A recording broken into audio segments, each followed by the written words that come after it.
Hi Fad Campers, it's Grace here and I have some new stand updates I'd love to tell you about. If you're based in the UK, I will be doing some dates in July and August and I'd love to see some of you there. I'll be in Leeds doing a work in progress with Amy Annette on July 4th in the Hyde Park Book Club. I'll be in Brighton on July 6th with Alison Spittle in the Comedia Comedy Club, and I'm going to be doing my own work in progress show in Glasgow on July 12th at Good Egg Comedy. Also then, I will be at the Edinburgh Fringe, of course, for the entirety of August, from July 30th to August 24th. I'll be at the Assembly George's Square, the Crate, 10 to 3 every day. Would love if you could tell anyone you know who's going to be at the Edinburgh Fringe to come see my show. I'd really appreciate it. Thanks, guys. This show is part of the Head Stuff Podcast Network. What's the best way to reduce? Eat plenty or starve yourself? 30 pounds in just 18 weeks. Jenny Craig totally worked. I love to eat, but overeating made it impossible to lose weight. My body wants bread, and I'm going to give my body what it wants. So I naturally. Medical studies prove that overeating is the number one reason for weight gain. If you need to lose weight, use the natural spring way and bring your weight down without the use of the same time. Welcome to Fad Camp, a podcast that throws a comedy eye over our societal obsession of diets. Now, a little disclaimer, we are not health experts, but we are fad diet connoisseurs. I'm your host, comedian Grace Mulvey. And I'm your co-host, Conor Dowling. Welcome to Fad Camp.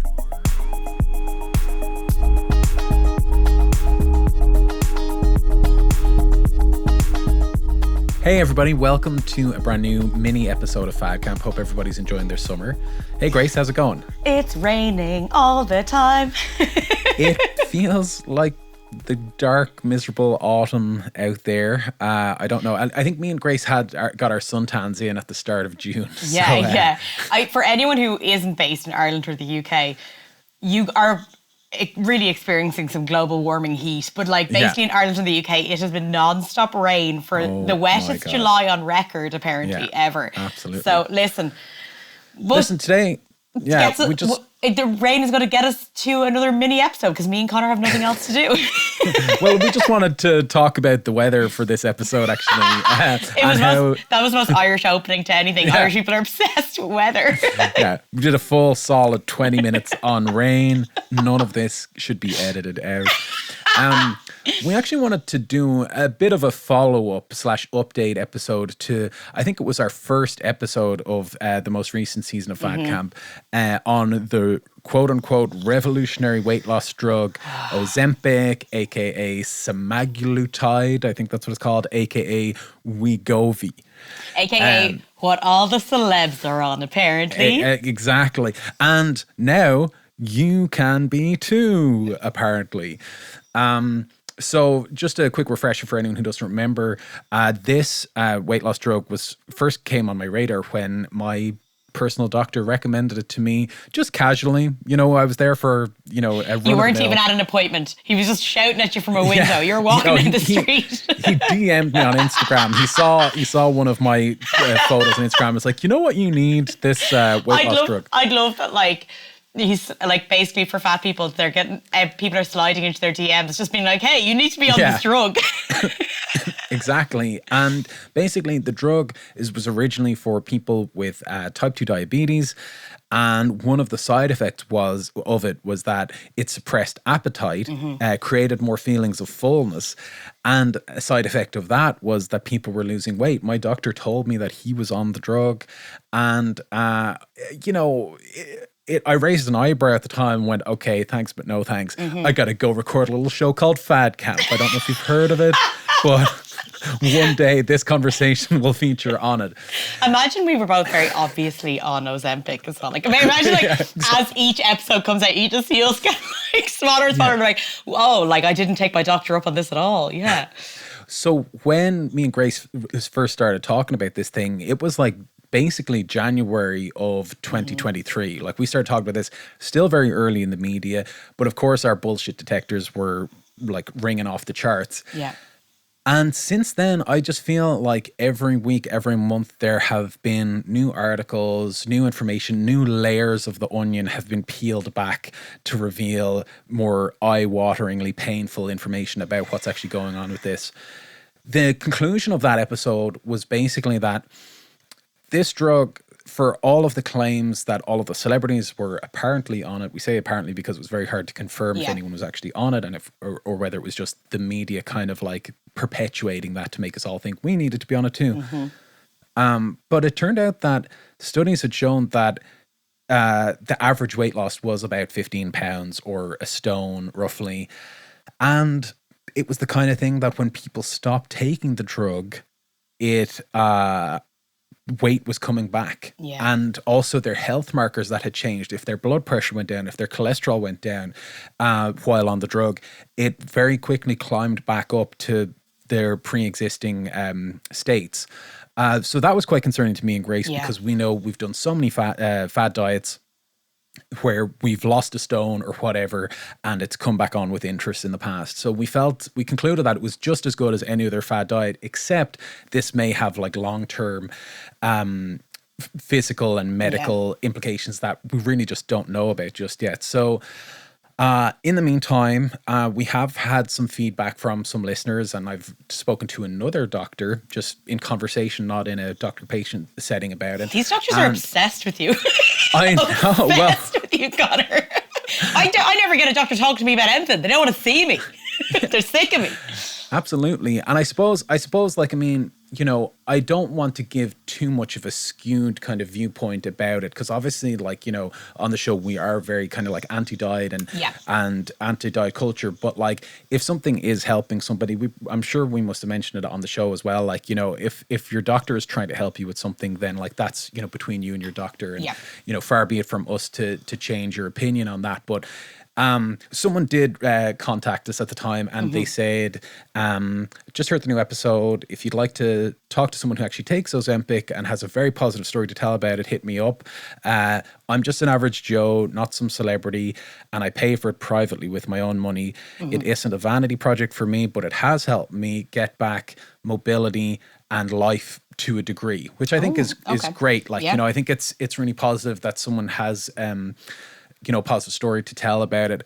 I also spoke to another doctor who told me that, you know, they run a very strict kind of like list of criteria for prescribing it to a patient. They're not going to give it to someone who wants to lose a few pounds to fit into a pair of jeans or to look good in a bikini. They're like dealing with people who, you know, have like extreme mobility issues, you know, who are struggling to walk because of their weight. Like, you know what I mean? And you're really into that kind of like medical territory where, you know, where people are kind of like, at the end of their rope, really, and they're like, I need something that might help.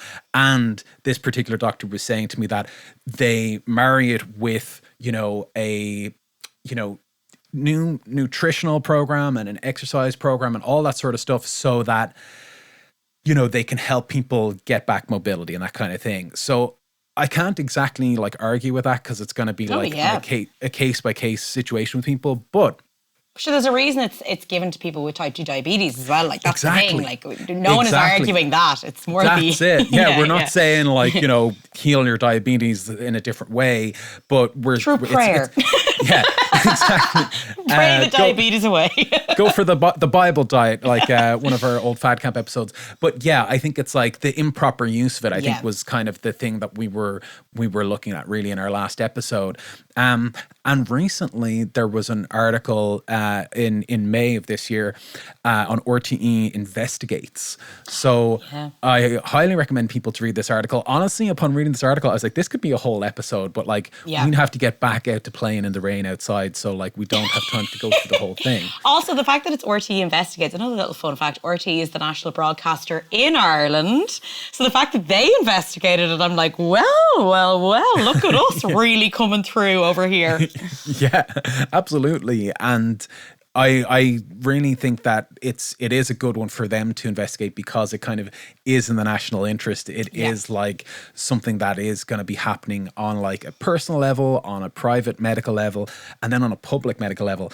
There's a whole lot of stuff in this article that is way smarter than me or Grace. So, you know, anyone who has time should actually go through it themselves. But I'll mention a couple of highlights from this article that's basically called, the headline of it is Obesity Experts Paid Consultancy Fees by Weight Loss Drug Company. Now, the article isn't in as sarcastic as a tone as I've just read it there. That's just, you know, my voice.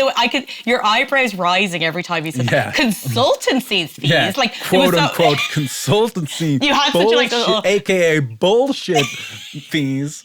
You had such a little bitchy face when you said it there. You were like, well, I bloody well told you so. Obesity experts quote. Yeah.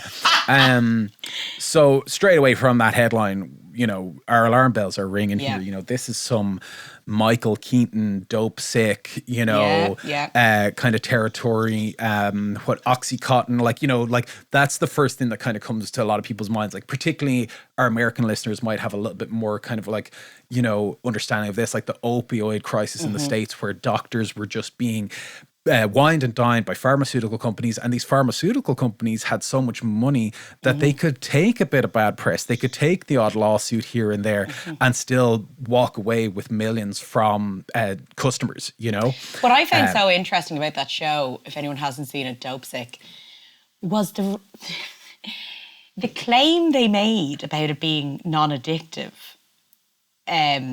was based off, and I mean, when you watch the show, and I'm not sure if this is 100% true, but on the show, it is literally based off one article, and it was totally misconstrued. So we talked about before, like, when people come out with this thing where it's like, almonds are linked to breast cancer, and it could literally be like, one woman had breast cancer, or one person had breast cancer, and they once said an almond. And they're like, well, there you go. Do you know what I mean? Like, some of these reports, I know that's like such an over-the-top statement, but like, in Dope Sick, it makes it seem like it came from quite literally the most insane source that they were able to. No backing it up, no further investigation. So that was just something that, like, if you haven't watched Dope Sick, I would recommend to watch it. It's very good. Wow. Yeah. There was a bunch of documentaries about that, like, topic as well, and it's really mind-boggling. So to think that it's coming for the EU, it's coming for Ireland and the UK, and it's for people who struggle with their weight. That makes it, I think, like that bit closer to home, particularly for us and for our listeners, but also just it's super sinister and insidious. This article was written by a gentleman by the name of Conor Corrigan, and I'll just read a couple of like choice parts from it, where he basically says drug maker Novo Nordisk, so that's the name that keeps popping up in all these titles, articles about this drug, has landed in hot water in the UK over its promotional practices, and RT Investigates has examined the company's links to medical experts in Ireland. Basically, while we have been living out the past year and having doctors talk about this drug to us and hearing about this new game-changing drug in the media, Novo Nordisk have been creating... Hang on. So basically, while we have been living out the past year and hearing these stories and articles about this game-changing drug and having conversations with doctors who seem to be pretty excited about it, this company Novo Nordisk has sponsored a free weight management course for healthcare professionals, which RT Investigates found out that it was basically a disguised large-scale promotional campaign that breached the Association of British Pharmaceutical Industry, their code of practice. So it's basically like, it's kind of like, I don't know exactly what was going on, but it's like they take them to this, like, you know, healthcare training thing, and hey, this is how you can use this drug to help your patients. But actually, it's just this massive, like, marketing campaign. Completely. It is, I mean, like, you have to look at it this way. How has something out of nowhere suddenly exploded? Like, how, like, never before. Maybe, like, Viagra was something that probably would be the nearest thing that you could almost say was something that was pushed so quickly. But Viagra also had incredible money behind it. Like, this has come out of nowhere. Like, to have a drug that in the public consciousness, you can say Ozempic and people know exactly what you're talking about. That is branding at its best. That's marketing. You know what I mean? Like, and that's scary when it comes to medicine, that you can suddenly have a brand out of nowhere and people are like, yep, this is, like, there's terms now, Ozempic face. I don't know if you've heard that term, where like... No, I've heard of that, yeah. Where people are talking about the effects that you can tell if someone's been... Now, this is, again, I'm not saying that this is a true statement. It's just that, like, people are saying, like, some of the effects that it might having Ozempic long-term in your face. And then people coining the term Ozempic face. Like, I see it even in comments on TikTok and stuff. I'll see it under things. You know what I mean? Yeah. These are just, like, now general terms. That is brilliant marketing. And where does that marketing come from? It comes from the source of you market to the people who are going to sell it, which are doctors. You know? And again, this is what I think initially set our alarms off, like back in January, when as I was doing the research, I kept trying to find the source of this. Kim Kardashian takes it, Mindy Kaling takes it, all of these celebrities, and I was like, is this just like this kind of like like game of telephone, people say, like, or like purple monkey dishwasher, you know, where someone just like whispers something and it just kind of grows legs. But because of the internet, you can actually plant that, you know, you can actually plant that idea out there and just watch it kind of proliferate and grow. I mean, the last, I don't know if you saw this, but the last, I think it was Emmys, or it might have been, I think it was the Emmys. There was like definitely a hashtag going around on Twitter and things like that, where it's like the Ozempic Awards. You know what I mean? Like, people were literally like, everyone's on it. Now, again, this was backed up by nothing, but who started that? So I don't want to get too conspiratorial. We need to get Christy Harrison back on the show. Stu's just like sitting here in tinfoil hats being like, they're listening to us right now. As we've established, it's the summer, it's raining outside, we're just indoors. It's like the pandemic all over again. We're getting super conspiratorial. But like, basically, RT Investigates can reveal that in Ireland from 2016 to 2021, basically like right before the media storm around this drug happened, Novo Nordisk, I'm never going to say their name properly, so I'm just going to say it wrong on purpose, spent around 2.1 million in consultancy payments, travel costs and related expenses to healthcare professionals. And I was kind of joking, I was going to say Ryan Tuberty, but let's not do that. If anyone who's in the know, that's a very good joke. That's a good one. As well, yeah, I would, but it's an RT article, so I don't want to get too fucked up with that. But as well as sponsorships, donations, and grants to healthcare organizations, according to data published by an industry trade association. So, I mean, that could sound okay. Like, you know, you're a pharmaceutical company and you want to have doctors on board. You want doctors to approve of your drug. You know what I mean? You can't like just put a drug out there. Yeah. You know, you're going to pay people, like that's fair enough. But then it becomes kind of questionable then when you look at like, who are these actual doctors? What is their influence in media and society? Well, Conor, like even to bring it up with you, like the appointment you went on was nothing to do with losing weight. Yeah. And my other question is, with the pharmaceutical companies that are trying to push Ozempic, I understand. But Ozempic was made for a specific reason, no? Yes. It was made for people with type 2 diabetes. How many people with type 2 diabetes are there? What kind of pushing are you trying to do beyond that? To me, it sounds like, it's like, yeah, great, we want to get it for type 2 diabetes, but hey, this is a side effect that actually, what if we got you to then push it to other people? Yeah. Now, again, with mobility issues, I totally get that. But the fact that they have had, the number of Ozempic, they're kind of like, I'll try the word I'm looking for, but you know, like the kind of, the amount of Ozempic they have, they've run low. There's been a shortage. Supply of it, That means that there definitely must have been conversations down the line where it's not just people with mobility, it's not just people who have type 2 diabetes, it's going, hey, aesthetic-wise, let's go. Like that other doctor that's saying to you, I don't just recommend it to people who want to go down a gene size. Well, that's great. But let's be honest here.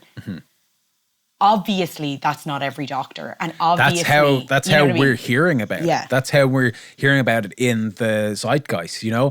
And like, I think the real headline of this article for me is like, you know, in Ireland, right? It's in the article here, but basically, what this company want is for the doctors.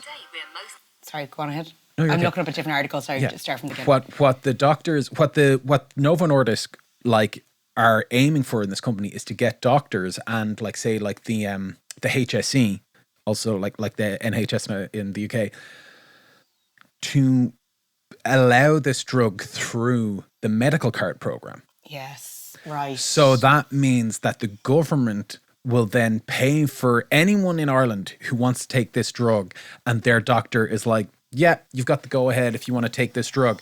They can get it at a highly subsidized or discounted or even for free through their medical card, right? Mm-hmm. And the government pay for it. But who are the government paying? The government are paying Novo Nordisk. So like that's millions. If you think about if you think of every person who, you know, struggles with their weight or who, you know, I even hate the term struggles with their weight, and not even to call you out. It's more just like, it's again looking at where the mind frame is from the beginning. Mm-hmm. Governments, because of this whole thing with BMI and fat phobia in our society, immediately start from fat is bad. Don't want fat in our country. I understand with the mobility. I'm talking beyond that. I'm not talking. What I'm saying is, from the very beginning, if governments are going, we don't want anyone fat here. So we're just going to be like, oh, this drug. Yeah, this drug which says you take away appetite. Brilliant, because apparently that's our biggest health problem is the quote-unquote obesity epidemic. So you're starting from the very beginning that people are seeing this as a resolution to what they deem a problem. Again, just is telling anyone who is not thin that you're a problem that needs to be solved. And I think that like, I can, with governments, like it doesn't surprise me that they would do this, because from the beginning they've been telling us we're a problem. Totally. Do you know what I mean? Yeah. Totally. And I want to just say two things real quick. First of all, on the term struggling with your weight. Yeah, sorry, I didn't mean that. I just mean that, you know, like No, honestly, I want to comment on that because I had a thought. I think a better term might be anyone who questions their weight, right? Okay. Because is bothered by it as well. Yeah. Sure. But here's the thing, right? You can, like, Novo Nordisk and the Doctors Association, the HC or whatever, can slide this drug in through the very honorable things like people who have type 2 diabetes need this drug, right? So let's get them on the medical card so they can get this drug, right? Because they need this drug. Then people who have mobility issues due to their size, you know? Oh, well, absolutely. Let's help them out, right? So then that opens up the gates for anyone in Ireland who questions their weight to be eligible for this drug, depending on their doctor's discretion. Like I said, the doctor I know who said, oh no, I'm very rigorous, criteria to get this drug.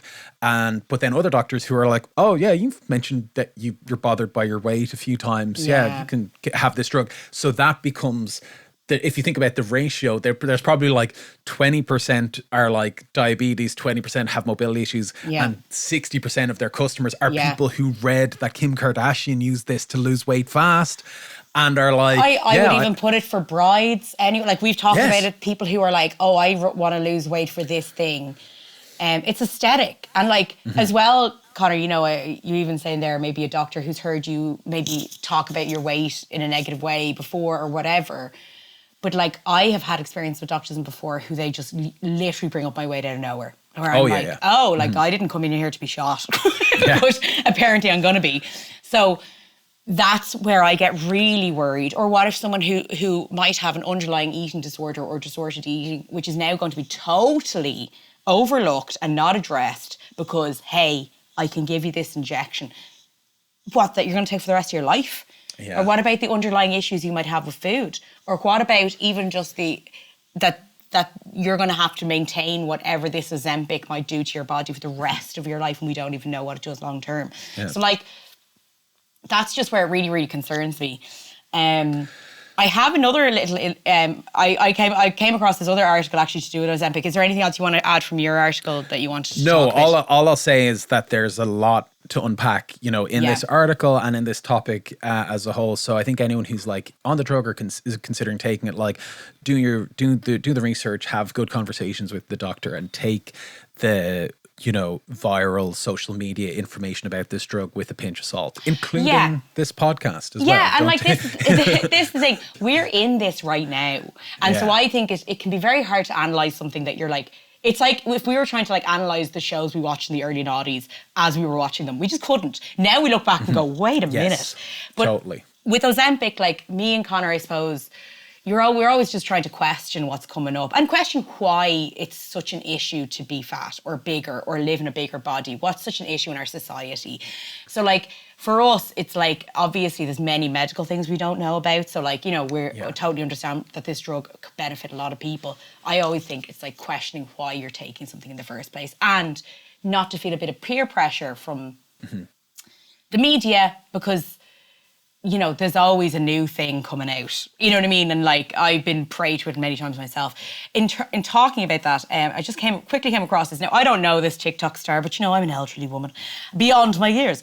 But TikTok star Remy Bader opened up about her past using Ozempic, the diabetes medication, which they call the new TikTok diet trend. Which again, but even that, I'm like, that's a media, this is a credible media publication, like saying that.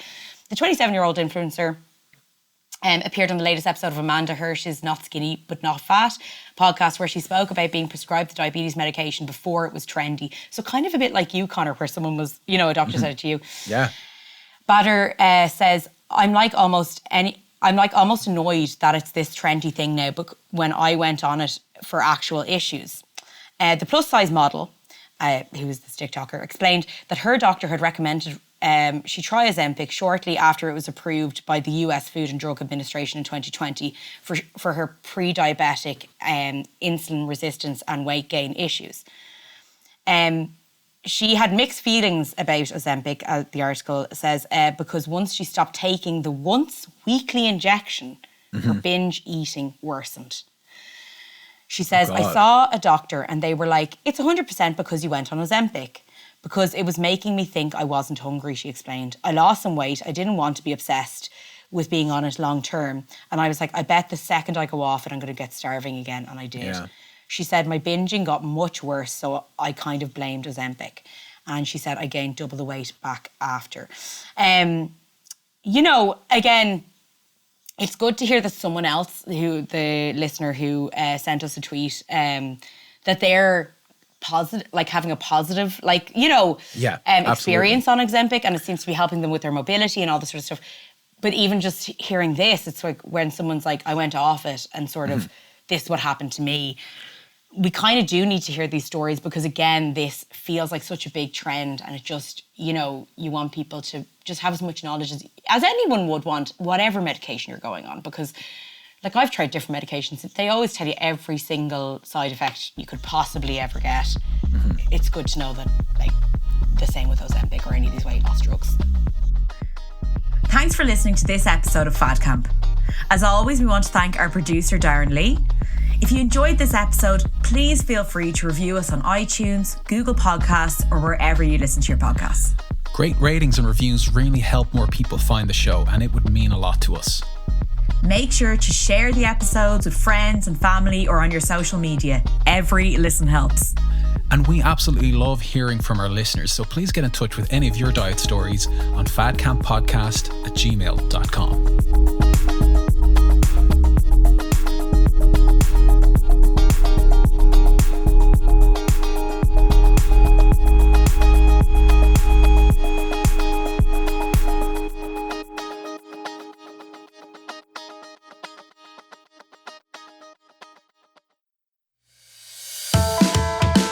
Hi, I'm Gerard Farrelly. And I'm Niamh Kavanagh. And we have been friends for a very long time. And we regularly solve each other's problems. And now we'd like to solve yours in our podcast, Agony Rants. It's a weekly show where we offer you unwavering support. It's true. And it's the place to go if you need a place to vent or to get thoughtful advice. It's a serious lawsuit waiting to happen. Now, Grode, there isn't a problem that can't be helped by having a comedian and a Eurovision winner dissected before your very ears. Agony Rants is 40 minutes with two friends who just want to listen to you. Niamh wants to listen. I dip in and out. Agony Rants has a new episode every Monday and you'll find us wherever you do your listening.